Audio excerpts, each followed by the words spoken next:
Live NFL trivia every Wednesday night on Twitch at 9 p.m. Eastern. Come show off your football knowledge for a chance to win cash prizes. Check the link in the description to find out more. And now, on with our feature presentation. Think of all the hard work that goes into a Super Bowl ad. This isn't something that you put together overnight. That's not how it works. You have meetings to determine what you want your message to be and how you want to convey that message. You have writers or a team of writers go over a script to make the necessary revisions to make sure that you can fit everything you need to in the requisite time slot, whether it's 30 seconds or 60 seconds. You have to hire actors, maybe even build sets, purchase the necessary equipment, edit the ad, do all the post-production work, buy the airspace, and then run and plan ads and promotions for the ad itself. This is something that takes months and months of planning, and for a lot of companies who spend the bulk of their budget on this game, the process starts well before football season even starts. Safe to say, it's a big deal.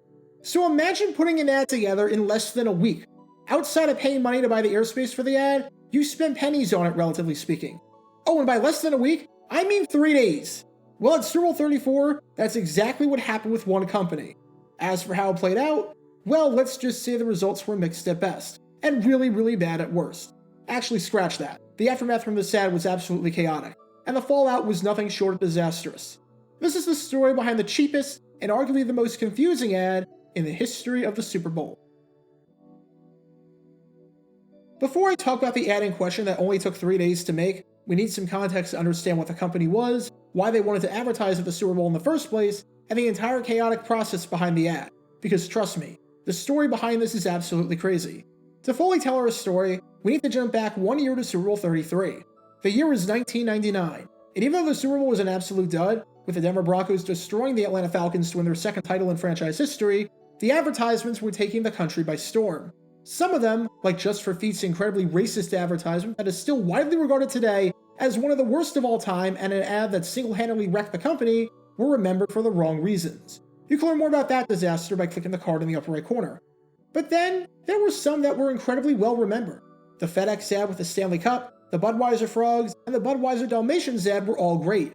However, the ad that many regarded as the best from that Super Bowl, and one of the best of all time, was Monster's iconic ad, When I Grow Up.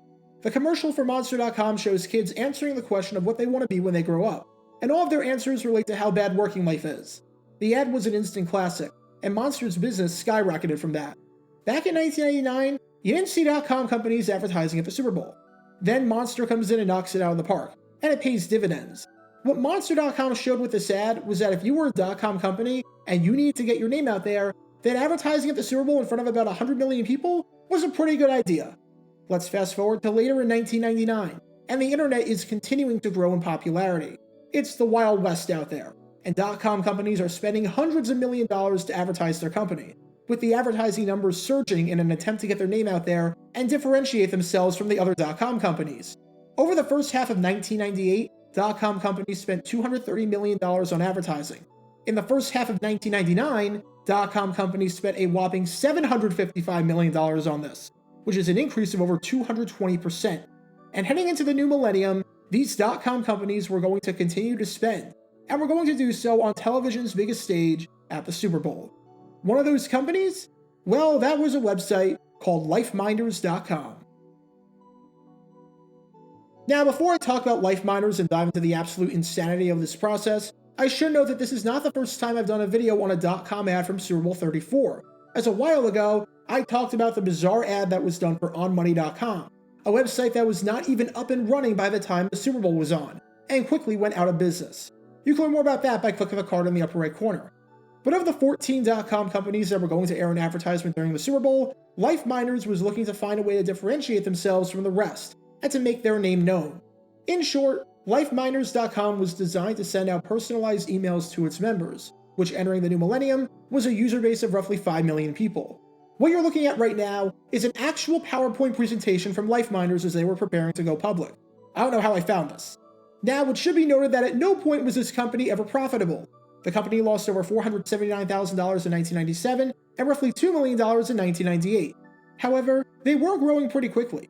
In Q2 of 1999, they had a gross profit of $1.3 million, and in Q3, that increased all the way to $4.3 million. They went from delivering 3 million emails in Q1 that year to 19 million in Q2 to over 59 million in Q3. With the company growing, the next step was to make sure that the growth would continue. And how are they going to do this? Well, seeing as it was the new millennium, and seeing as all these .com companies were advertising on television and increasing their spending, the move that made the most sense was, naturally, to advertise at the Super Bowl. It's the prime opportunity to do this and drop roughly $2.1 million on a 30-second spot. You get your name out there in front of an average television audience of over 88 million viewers, and a peak television audience of 130 million viewers. Life Miners was going to join the likes of Epidemic.com, OurBeginning.com, Computer.com, and LastMinuteTravel.com as companies to advertise at the big game. The only problem? After they dropped $2.1 million, they changed their minds. And that's where things get truly bizarre. I don't know what exactly changed, but sometime at the end of 1999, after buying this airspace at Super Bowl 34, Life Miners decided that they wanted to back out and not air anything. The only problem? They couldn't offload the spot. No one wanted to take the spot off of their hands, so they realized that they needed to air something. Yes, they were letting $2.1 million go down the drain. And yes, this was an incredibly costly mistake, but they at least had to show something to recoup some of that investment, and to at least try and get your name out there. Initially, the company hired Fallon to produce the ad. Fallon knew what they were doing. They had been around for 2 decades, and produced one of the best ads of that Super Bowl. Remember Eds.com or the cat herding ad that is still remembered 2 decades later as a classic? Well, that was produced by Fallon. Life Miners made the smart move to hire an agency that knew what they were doing. And then Life Miners got cold feet and realized that they didn't actually want to air a Super Bowl advertisement at all. This was now January of 2000. The game was taking place later in the month, and Life Miners had nothing. Realizing that they had to air something, they went to Fallon and asked if they could put together an ad in 2 weeks with a budget of $4,800. I cannot stress enough just how absurdly cheap $4,800 is for a Super Bowl ad. At Super Bowl XXV, a decade prior, Pepsi spent over $20 million on their ad campaign for the game. You can learn more about that by clicking the card in the upper right corner. And now here came Life Miners, asking if they could do it for less than $5,000. Fallon declined, saying that there was no way that they could do it with that low of a budget and on that much of a time crunch. They outright refused to make the ad and tarnish their reputation. In fact, they were so insulted by this that one day after the Super Bowl, the agency quit working for the company.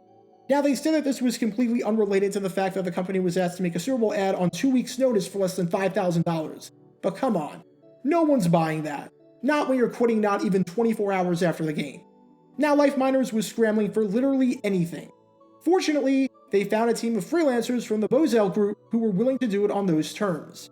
And with that, I present to you an advertisement that took 3 days to make and cost less than $5,000. This is what Life Miners aired at Super Bowl 34.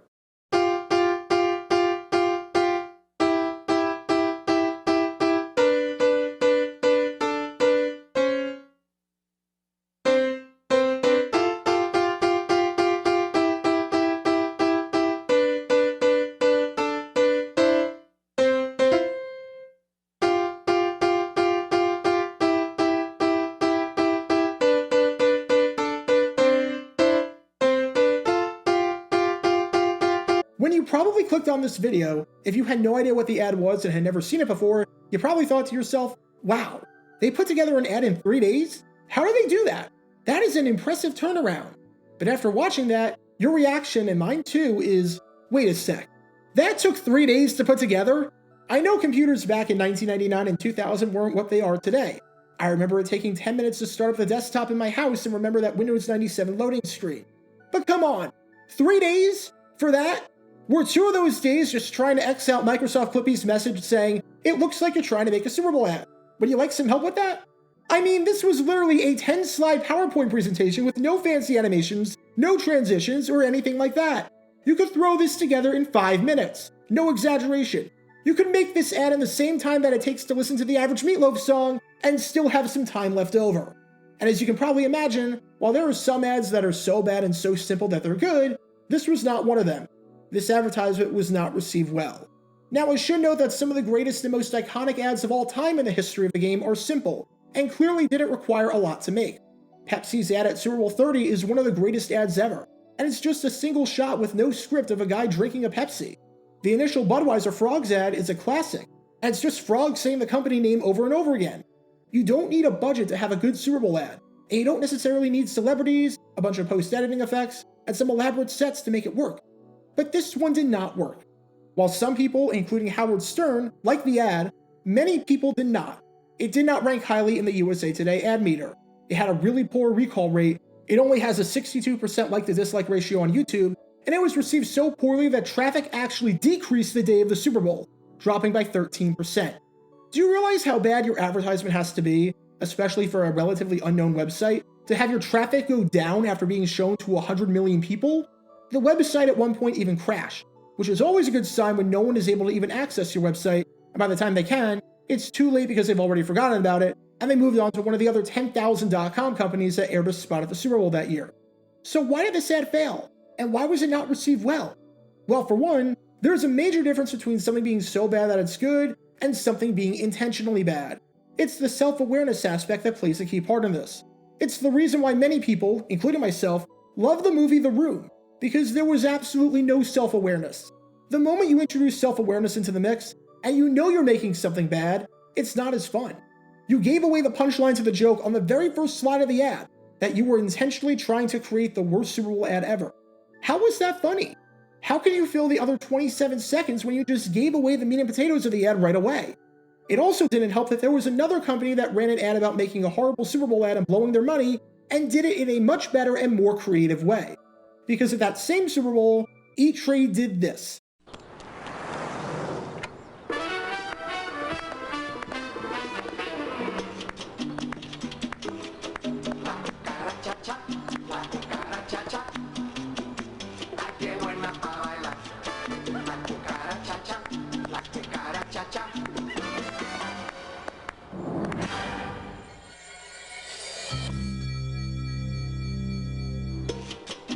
It's time for E-Trade, the #1 place to invest online. Yeah, remember that ad?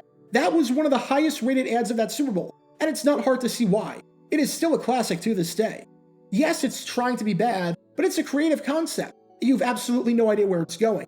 And the moment you think to yourself that it's stupid and that they just wasted their money, boom, they come out and say that and confirm your thoughts. Compare that to Life Minders, which is just a PowerPoint presentation set to a royalty-free messed up version of Chopsticks that immediately tells you what you're in for and where there was absolutely no effort put into it, and it's not hard to see why one worked and one didn't. Also, and this is a very important thing to take into account, why would the intended audience even care about this ad? The average TV size back then was 24 inches. At Super Bowl parties, you have a bunch of people who are drunk and are talking with friends and family. Why would a drunk person stop what they're doing to try and read a commercial, especially if the audio isn't exactly the most flattering? Outside of the call to action of getting the viewer to buy your product, you don't necessarily want your advertisement, especially at the Super Bowl, to ask your viewer to do anything else to commit to it. And telling a bunch of drunk people, hey, we know this is stupid, but we want you to be glued to the TV screen for the next 30 seconds and read this PowerPoint is just an asinine concept. And I know that the freelancers that the company hired had no time and no budget. I completely get that. They were on a massive time crunch and were given absolutely nothing to work with. But that's not necessarily an excuse. The Blair Witch Project, a full 80-minute movie that ended up grossing over $250 million prior to post-production, was made for only $35,000. This did not cost $5,000 to make. No way whatsoever. Even something simple and stupid like having sock puppets sing some operatic royalty-free song could have been better and more memorable than this no-effort commercial. But with what they went with instead, yeah, it was a disaster. And it's not surprising that not only did Life Minders' evaluation and stock plummet after the game, especially later in the year as the .com bubble burst, and not only did Life Minders not air an ad at the next Super Bowl, but by the middle of 2001, the company had ceased to exist. By the time the company was bought, it had lost more than $100 million. And even though the company was worth $2.3 billion at one point, it was bought for just $68.1 million, losing tons of money in the process. Life Minders was a failure, and the turning point was this awful Super Bowl ad.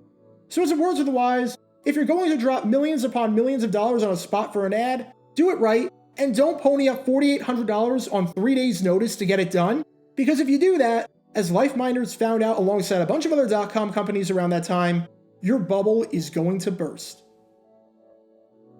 Get your official Jaguar Gamer 9 merchandise by going to jg9shop.com, and be sure to like this video, ring the notification bell, subscribe down below if you haven't already, as it helps the channel out a lot, and be sure to check out Twitch every Wednesday night at 9 p.m. Eastern for your chance to play NFL Trivia and win cash prizes. Link in the description below. If you want to see videos like this condensed down to 60 seconds, then follow me on TikTok at JarGator9 and subscribe to 60-Second NFL History on YouTube. To see highlight videos of players throughout the history of the NFL, subscribe to JG9 Highlights. Also, special thanks to all of our Patreon supporters for helping out the channel. Your support is greatly appreciated. See how you can become a patron and request future video topics in the description below.